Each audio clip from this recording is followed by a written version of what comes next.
પ્રાર્થના સંદેશ ન્યૂઝમાં આપનું સ્વાગત છે। નડિયાદમાં જાનલેવા હુમલામાં આરોપીઓને કડક સજા અને અન્ય કલમો ઉમેરવા કલેક્ટરને આવેદન આપ્યું। નડિયાદ પશ્ચિમ પોલીસ સ્ટેશનમાં થોડા દિવસ પહેલા એક ગુનો નોંધાયેલ હતો, જેમાં આરોપીઓમાં એક અજય કાંગસિયા, બીજા અર્જુન વણજારા અને ત્રીજા અન્ય 2 ઇસમોની વિરુદ્ધમાં ગુનો નોંધાયો હતો। આ ગુનામાં નડિયાદ પશ્ચિમ પોલીસે સાધારણ કલમો હેઠળ કેસ કર્યો હતો, પરંતુ જેની ઉપર હુમલો થયો હતો ત્યારે ચપ્પાના 5 થી 6 વાર ઘા કર્યા હતા, જેને લઈ હજી પણ જે પીડિત હોસ્પિટલ ખાતે સારવાર હેઠળ છે।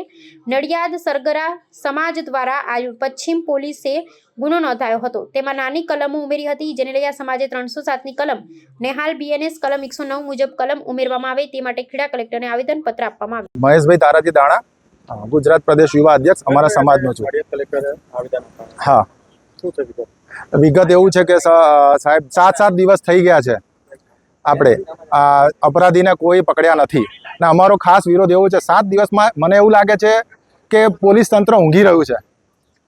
આજે નાના અમથા લોકો બહાર તમે જોઈ રહ્યા છો, નાના અમથા છપલપલા કરતા હોય છે તો એ લોકો પોલીસવાળા પકડીને અંદર કરતા હોય છે। તો આ તો ગુનાહિત કેવો છે કે મર્ડર કરવાની હત્યાનો પ્રયાસ કર્યો છે। તો આવા લોકો ખુલ્લેઆમ ફરી રહ્યા છે તો બીજા લોકોને પણ ડર રહે છે, ભય રહે છે। સમજો કે આજે તમે નિર્દોષ આ રીતે ફરતો મૂકશો તો કાલે ઉઠીને કેટલા જણને આવા પ્રયત્નો કરશે મારવાના। ને અમારું સમાજ હવે 24 કલાક રાહ જોશે, બાકી હવે અમારા 24 કલાકમાં જો અમારા સમાજને ન્યાય નહીં મળે તો આ જ છોકરાઓ 24 કલાકમાં એનું ઘર બાર બધું તોડી નાખશે, એટલું બી ગેરંટી સાથે કહીએ છીએ।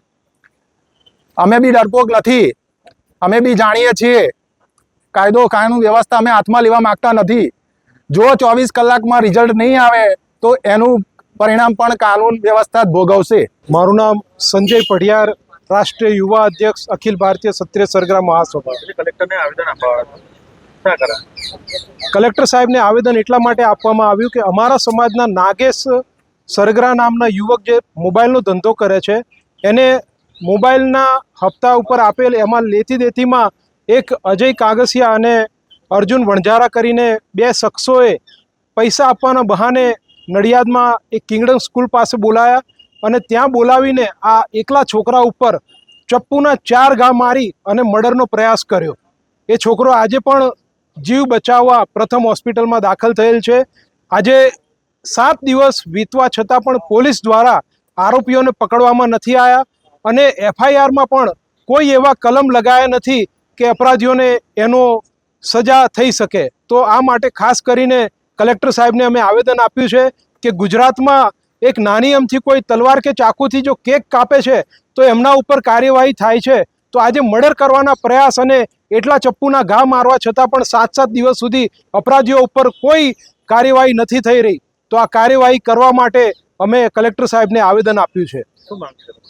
અમારી માંગ એ છે કે આ જેટલા પણ અપરાધી છે એ અપરાધીઓને ત્વરિત પકડી અને એમને સજા આપવામાં આવે અને 307ની કલમ એમના ઉપર લગાવવામાં આવે, કારણ કે મર્ડરનો પ્રયાસ છે અને જલ્દીથી જલ્દી આ આરોપીઓને પકડવામાં આવે, નહીં તો આવા તત્વો સમાજમાં અને આખા ગુજરાતમાં શાંતિ અને સુરક્ષાનું નામ જે આપણે ગુજરાતમાં કહીએ છીએ એ ફક્ત નામ પૂરતું રહેશે અને આવા આરોપીઓ હંમેશા ખુલતા ફરતા રહેશે અને ક્યારે પણ જે નાજુક નબળા લોકો છે એમને ન્યાય નહીં મળે। તો આ માટે અમે સરગરા સમાજના સૌ યુવા ભાઈઓ અહીંયા ભેગા થયા છીએ અને કલેક્ટર સાહેબને આવેદન આપ્યું છે। અમારા બધાની એક જ માંગ છે, ન્યાય દો, ન્યાય દો। પ્રાર્થના સંદેશ ન્યૂઝની તમામ લેટેસ્ટ અપડેટ્સ માટે ચેનલને હમણાં જ લાઈક, શેર અને સબસ્ક્રાઇબ કરો।